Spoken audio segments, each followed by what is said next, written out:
नमस्कार, स्वागत है आपका। आप देख रहे हैं सी न्यूज भारत। मैं हूं आपके साथ इशिता। वक्त हो गया मध्य प्रदेश बुलेटिन का। इस बुलेटिन में बात करेंगे बैतूल की, जहां चोपना आंगनबाड़ी केंद्र में पोषण पखवाड़ा का आयोजन किया गया।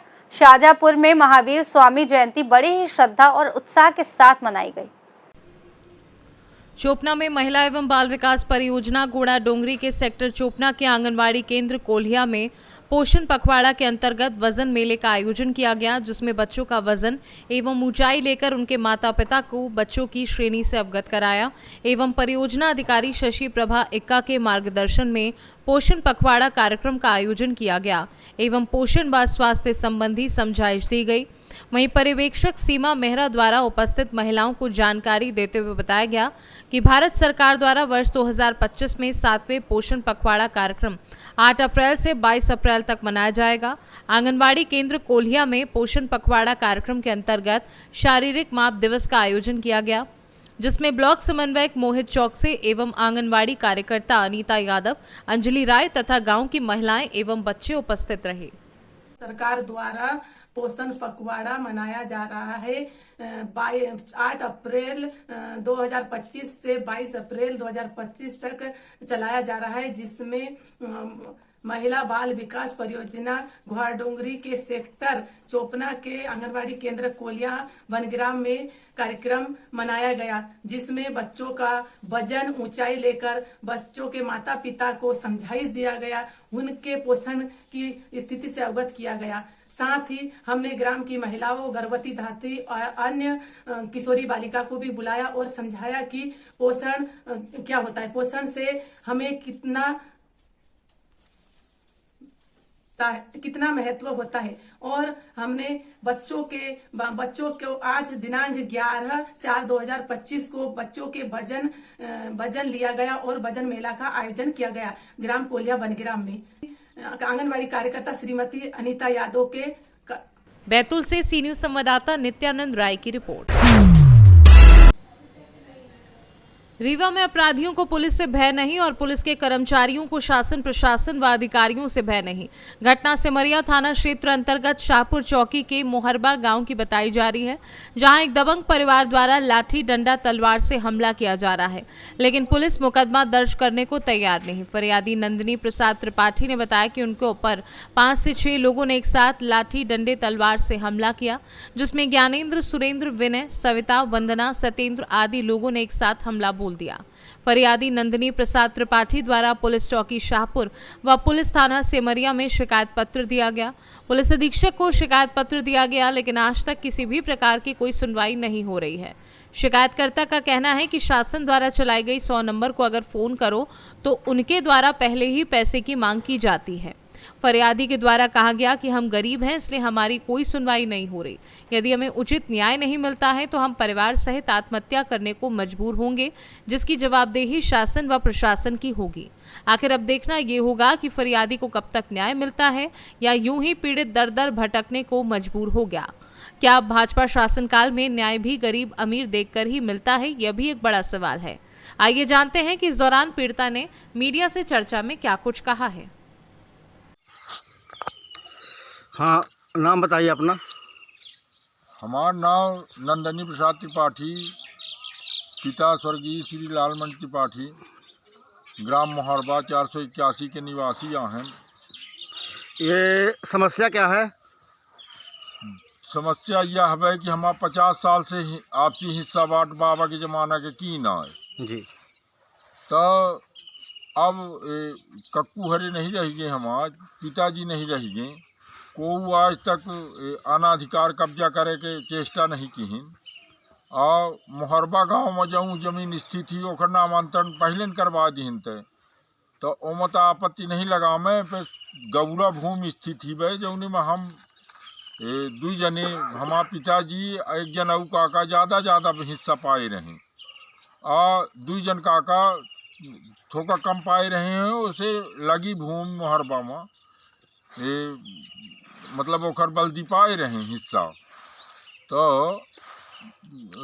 अब वो अनाधिकृत कब्जा करे के कोशिश करत थे मैं कि उमा चूँकि 1/4 हिस्सा वहाँ दर्शावा है रिकॉर्ड में ही, तो वो जबरदस्ती न को हिस्सा बांट के हिस्स न शासन कैसे पाइन, तो जबरदस्ती बोबे जोते माही परेशानी करा थे, लाठी डंडा लेके दौड़ा थे। ठीक है, जो समस्या आप बता रहे हैं ये घटना कब की है? ये 2 साल से प्रकरण चल रहा है और अब ये तो हद कर दिए कि जब हम वहाँ गेहूं कटवा के हार्वेस्टर से और ट्रैक्टर में भिजवाए एक खेप, तो सुरेंद्र पुष्पेंद्र ये बीच में मिल गए, बोले हम भी चलेंगे घर, तो हो गया सामान्य स्थिति में आदमी बैठा ले थे। ये घटना कितने बजे की है कल की? ये 6 तारीख की है 10-11 बजे। रीवा से सी न्यूज संवाददाता अर्जुन तिवारी की रिपोर्ट। नगर में गुरुवार को महावीर स्वामी जयंती बड़े ही श्रद्धा और उत्साह के साथ मनाई गई।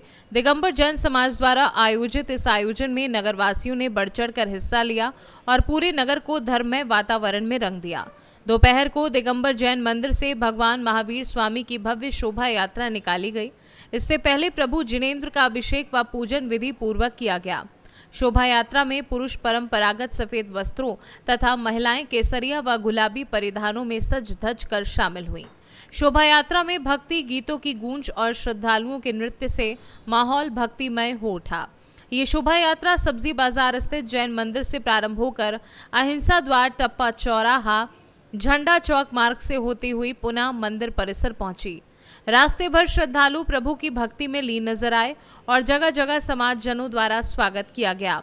शाम को मंदिर परिसर में पालना झूलन कार्यक्रम आयोजित किया गया, जिसमें भक्तों ने श्रद्धा भाव से बोली लगाई। साथ ही समाज जनों के लिए प्रभावना वितरण, हल्दी मेहंदी, माता की गोद भराई जैसे पारंपरिक धार्मिक आयोजन भी संपन्न हुए। सांस्कृतिक कार्यक्रम ने सभी श्रद्धालुओं को आकर्षित किया। देखिए, जैन धर्म में जो 24 तीर्थंकर हुए हैं उनमें अंतिम तीर्थंकर भगवान महावीर स्वामी ने अवतार लिया और यह अवतार भगवान महावीर स्वामी का 2624 वर्ष पूर्व हुआ था। 2624 वर्ष पूर्व भगवान के जब अवतरण हुआ तो उनके माता को 16 स्वप्न दर्शाए गए और गर्भ कल्याणक के बाद में जन्म कल्याणक बनाया जाता है। वही जन्म कल्याणक जो उस समय मनाया गया था, उसी प्रकार से जन्म कल्याणक का दिवस ये प्रतिवर्ष हमारी परंपरा के अनुसार मनाया जाता है। और भगवान महावीर स्वामी का जन्म जयंती महोत्सव हम नगर के जितने भी समाज जन हैं यहाँ एकत्रित होकर मंदिर में यहाँ धूमधाम से जन्मोत्सव मनाते हैं। और उसके तत्पश्चात सर्वप्रथम प्रातःकाल में भगवान की प्रभात फेरी निकाली जाती है, जिसमें समाज के गणमान्य नागरिक, महिला, बच्चे सभी एकत्रित होकर नगर के भ्रमण करते हैं और मंदिर में पुनः आते हैं। उसके तत्पश्चात ठीक 8 बजे भगवान का अभिषेक, पूजन, शांति धारा आदि इत्यादि ये कार्यक्रम निर्वाह किया जाता है। उसके तत्पश्चात दोपहर में सभी समाज के जो भी सदस्य हैं एकत्रित होकर यहाँ भगवान श्रीमद जिनेंद्र देव की महावीर स्वामी की रथ यात्रा, शोभा यात्रा नगर के प्रमुख मार्गों से निकालकर पुनः मंदिर के पर आते हैं और यहाँ पुनः भगवान का सामूहिक अभिषेक, शांति धारा आदि कार्य हम निर्वाह करते हैं। और उसके तत्पश्चात पूजन होती है। भगवान की पूजन और अभिषेक करने के तत्पश्चात सभी समाज के बंधुजन, माता बहनें और बाहर से पधारे हुए अतिथिगण।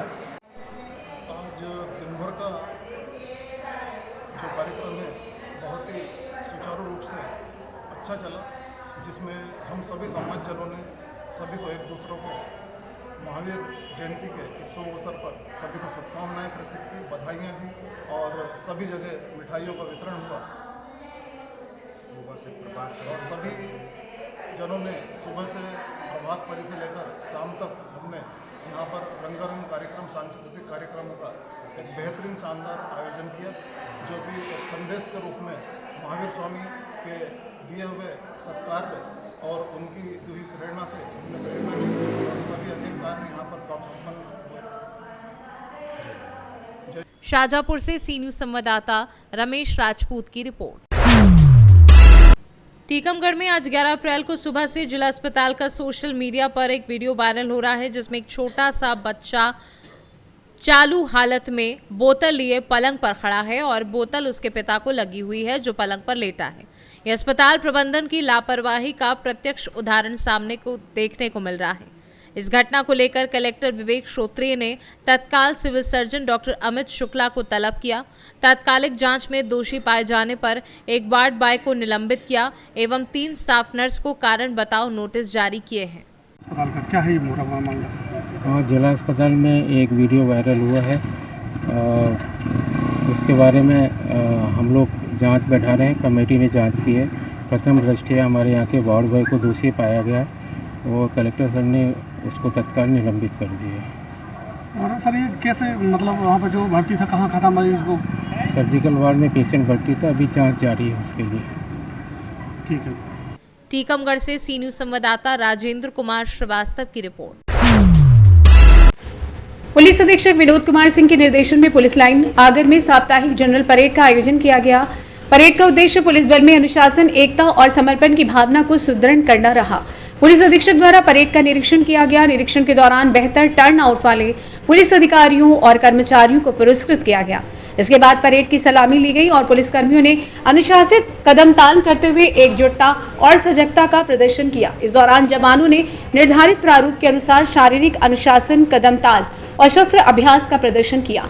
परेड का संचालन रक्षक निरीक्षक सपना परमार, सूबेदार जगदीश यादव द्वारा किया गया।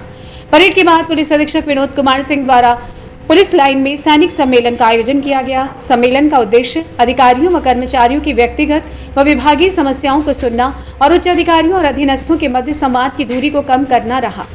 सैनिक सम्मेलन के दौरान पुलिस अधीक्षक ने कर्मचारियों से क्रमवार संवाद कर उनकी समस्याएं सुनी, जिनमें मुख्य रूप से अवकाश, शासकीय आवास, थानों में पदस्थापना, संसाधनों की कमी, कार्य प्रबंधन सहित अन्य प्रशासनिक मुद्दे शामिल रहे। उन्होंने समस्याओं के त्वरित निराकरण किया। इस दौरान सीएसपी मोतीलाल कुशवाहा, अनुविभागीय पुलिस अधिकारी सुसनेर देवनारायण यादव, थाना प्रभारी कोतवाली अनिल कुमार मालवीय, थाना प्रभारी सोयत यशवंत राव गायकवाड़, थाना प्रभारी सुसनेर केसर राजपूत, निरीक्षक नागेश यादव, स्टेनो मुख्तियार खान सहित आगर जिले के 120 से अधिक पुलिस अधिकारी व कर्मचारी मौजूद रहे।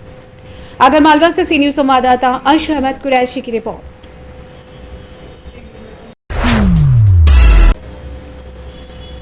पुलिस अधीक्षक कार्यालय आगर मालवा स्थित सभागार में 3 दिवसीय नवीन आपराधिक अधिनियम 2023 पर आधारित प्रशिक्षण कार्यक्रम के प्रथम चक्र का समापन किया गया। ये प्रशिक्षण पुलिस मुख्यालय भोपाल के निर्देशानुसार आयोजित किया गया था, जिसका उद्देश्य अनुसंधान व पर्यवेक्षण करता अधिकारियों को भारतीय न्याय संहिता 2023, भारतीय नागरिक सुरक्षा संहिता 2023 और भारतीय साक्ष्य अधिनियम 2023 की अद्यतन धाराओं एवं प्रक्रियाओं से कराना था। प्रशिक्षण के समापन अवसर पर पुलिस अधीक्षक विनोद कुमार सिंह द्वारा 3 दिवस तक चले इस प्रशिक्षण कार्यक्रम की समीक्षा करते हुए प्रतिभागियों से उनके अनुभव साझा करने का आग्रह किया गया। उन्होंने कहा कि नवीन आपराधिक कानून केवल प्रक्रियाओं का परिवर्तन नहीं, बल्कि न्यायिक सोच में आमूलचूल परिवर्तन लाने का प्रयास है।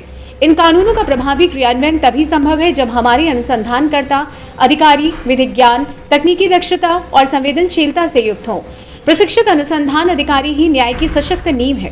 पुलिस अधीक्षक ने प्रशिक्षण में भाग लेने वाले सभी अधिकारियों व कर्मचारियों से संवाद कर प्रशिक्षण की उपयोगिता पर सुझाव आमंत्रित किए और फीडबैक फॉर्म के माध्यम से उनकी राय संकलित की गई।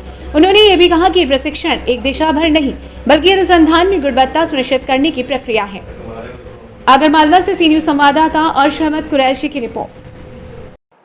इस बुलेटिन में फिलहाल इतना ही। देश और दुनिया की तमाम बड़ी खबरों के लिए देखते रहिए सी न्यूज भारत।